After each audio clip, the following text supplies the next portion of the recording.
And Andrew Clyde, Congressman, happy to have you with us here.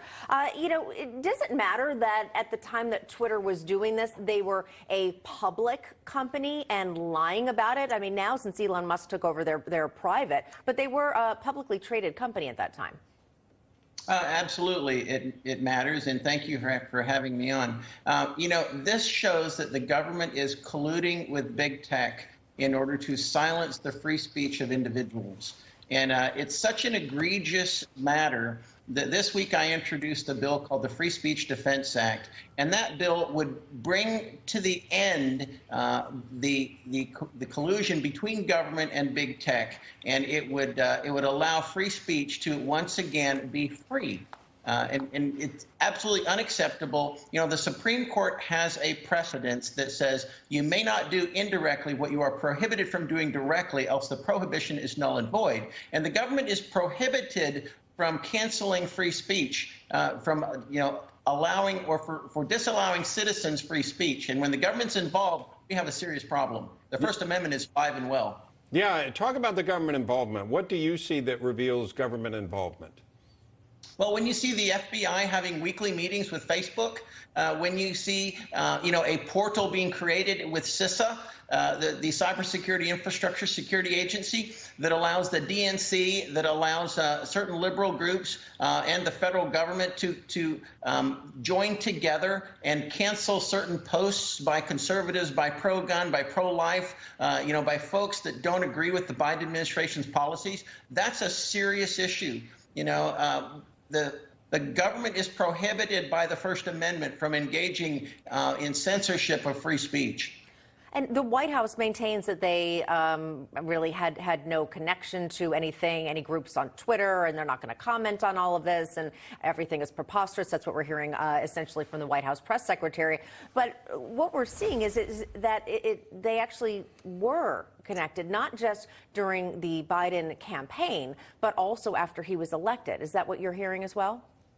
Well, I mean, you can see by their avoidance of direct questions, and I'm glad that Republicans are going to have the majority in January, and I'm on the Oversight Committee, so we are going to investigate that, and we are going to see exactly how much collusion there was between big tech and federal government agencies. And we're going to expose that to the American people. I'm so thankful that Elon Musk is exposing what Twitter has been doing in this, the responsibility that Twitter has had in the silencing of free speech while colluding with the government. And I think you'll see more of that as the Twitter files, as more information comes out on the Twitter files. And I thank Elon Musk very much. Can you talk about what role, it used to be newspapers that dominated the political discussion. And that was back in the day. But now it seems like these are the equivalent of the public square. So what needs to be done and who needs to be a part of it? Because you've got Google, Facebook, all the platforms that we're talking about, including Twitter. How do you regulate those without controlling as a government and make sure that they do stay open to various viewpoints? Well, first, you've got to make sure the government stays out of it. That's one thing. Yeah. And this Free Speech Defense Act would prohibit the government's involvement.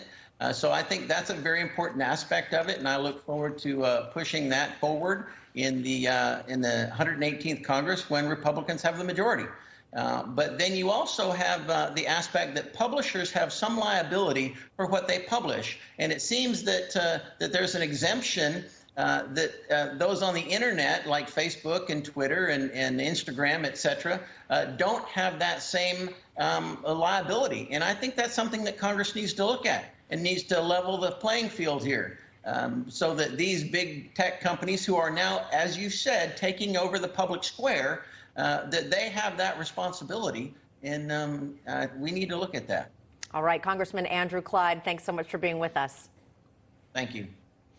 Meantime, President Biden's non-binary nuclear waste official is accused now of stealing another person's luggage. Sam Brinton is being charged with grand larceny for taking luggage from Harry Reid